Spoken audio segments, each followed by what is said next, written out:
কিন্তু এই নাগরিকরা যে রাস্তার মধ্যে যে বার্ন করে, হ্যাঁ, যে ময়লা পেলে বার্ন করে, এখন ধরেন যারা দরিদ্র মানুষ তাদের শীতের মধ্যে উষ্ণতা দরকার, ফলে অনেকে আছে যে যারা বিশেষ করে যারা ফুটপাতে থাকে তাদের জন্য এটা একটা ইস্যু, কিন্তু এটা তো আবার অন্য নাগরিকদের ক্ষতিও করতেছে। যেমন একটা ভয়ঙ্কর বিষয় আছে যে ঢাকার বাতাসে কিন্তু দুইটা মারাত্মক, যেমন আমরা বায়ুর মান খারাপ খারাপ বলি, কিন্তু খারাপ মানে কী কী খারাপ জিনিস আছে, এইটার নিউ 3টা সোর্স কিন্তু হচ্ছে, একটা হচ্ছে মাইক্রোপ্লাস্টিক পাওয়া যাচ্ছে ঢাকার বাতাসে, ভয়ঙ্কর, নিঃশ্বাসে আপনার সঙ্গে প্লাস্টিক ঢুকে পড়তেছে, মাইক্রোপ্লাস্টিক। 2 নম্বর হচ্ছে মিথেন গ্যাসের একটা পুরো স্তর ঢাকা শহরে বিভিন্ন জায়গায় পাওয়া গেছে, এবং এই স্তরের দিক থেকে ঢাকা হচ্ছে বিশ্বের সেকেন্ড,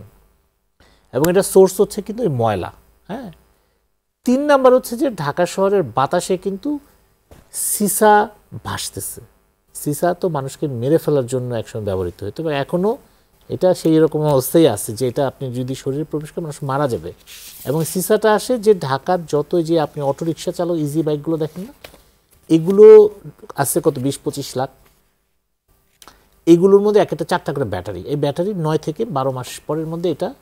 শেষ হয়ে যায়, তখন এটা ভেঙে ভেতর থেকে সিসাগুলো বের করার সময় সিসার 30% আবার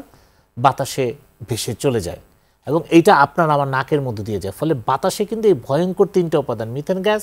যেটা থেকে বিভিন্ন জায়গায় ফায়ার হচ্ছে, সেকেন্ড হচ্ছে মাইক্রোপ্লাস্টিক, আর হচ্ছে সিসাসহ আরও নানা ধরনের হেভি মেটাল। ফলে এই সবগুলো বন্ধ করার ক্ষেত্রে নাগরিকদের দায়িত্ব 1 নম্বর মূলত, কিন্তু সবচেয়ে বড় দায়িত্ব কিন্তু সরকারের।